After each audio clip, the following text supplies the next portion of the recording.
অনূর্ধ্ব-23 Asian cup বাছাই ভালো করবে বাংলাদেশ, বিশ্বাস কোচ সাইফুল বারী টিটুর। প্রথমবার মূল পর্বে খেলার সুযোগও দেখছেন কোচের মতো আত্মবিশ্বাসী শেখ মোরসালিন। স্থানীয়দের সাথে কিউবা, জায়ান, তানিলদের মতো প্রবাসী ফুটবলার থাকায় দলের শক্তি বেড়েছে মনে করেন তিনি।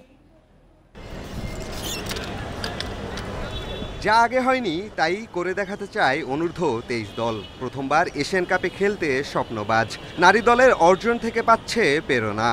দেশ ও বিদেশে লম্বা সময়ের প্রস্তুতি, সাথে কিউবা, জায়ান, তানিলের মতো প্রবাসী ফুটবলারদের নিয়ে আত্মবিশ্বাসী বাংলাদেশ দল।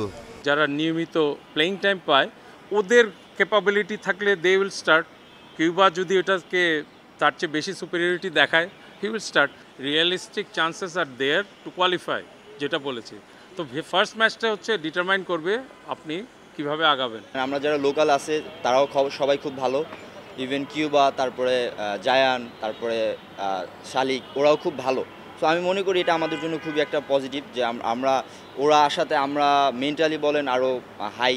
এশিয়ান কাপ বাছাইয়ের প্রতিপক্ষ ভিয়েতনাম, ইয়েমেন ও সিঙ্গাপুর। 3 সেপ্টেম্বর স্বাগতিক ভিয়েতনামের বিপক্ষে প্রথম ম্যাচ। র্যাঙ্কিং বিবেচনায় গ্রুপের সবচেয়ে শক্তিশালী দল তারাই। গুরুত্বপূর্ণ ম্যাচে ফাহমিদুলকে নিয়ে সংশয়। আমরা মনে করি না এটা যে বাস্তবসম্মত হবে যে উইদাউট একদিনও সেশন আমাদের সাথে ওইভাবে না করে ম্যাচ খেলাটা, এবং ওইটার জন্য আমরা বলছি যে এটাতে ফাহমিদুল আসাটা আমাদের জন্য বাড়তি একটা অবশ্যই শক্তি বাড়ার ব্যাপার, কিন্তু সেটা পরের 2 ম্যাচের জন্য রাখছি। বাহরাইনে ক্যাম্প করে দেশে ফিরে জাতীয় স্টেডিয়ামে চলছে নিবিড় অনুশীলন। পরামর্শকের ভূমিকায় দেখা গেছে জাতীয় দলের কোচ হাবিয়ের কাবরেরাকে। বৃহত্তর স্বার্থে সমন্বয়কে ইতিবাচক মানছেন Titu. He is the head coach of the senior national team. So আমরা জয়েন্টলি যদি কোনো টিমকে নিয়ে ভালো করতে চাই, আমি নাথিং রং উইথ দ্যাট। জাতীয় দলের সাথে প্রস্তুতি ম্যাচ খেলে শুক্রবার রাতে ভিয়েতনামে যাবেন মোরসালিন, কিউবারা।